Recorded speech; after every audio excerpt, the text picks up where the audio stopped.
36 বছর পর একটা কাপ জিতে এখন আমরা আন্ডারগ্রাউন্ডের বাস পাখি। কথায় আছে, ফকির একটু টাকার মুখ দেখলে মাটিতে পা পড়ে না।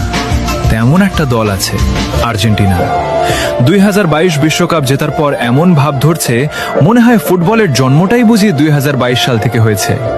এখন তারা অন্য কোনো দলকে দলই মনে করে না। তাদের ভাব এমন, বাকি সবাই মাঠে শুধু হাজিরা দিতে আসে। ব্রাজিলের 5টা বিশ্বকাপের কথা বললে বলে ওগুলো তো অনেক আগের। আরে ভাই, পুরনো বলে ইতিহাস কি ডিলিট হয়ে যায় নাকি? তারপর আবার বলে সব বাপদাদার অর্জন। আচ্ছা ভাই, ইতিহাসের কথা তুললে পুরনো কথাই তো আসবে। আর তোমাদের ইতিহাসে তো ডিয়েগো মারাদোনার সেই হাতের গোলের গল্প আছে।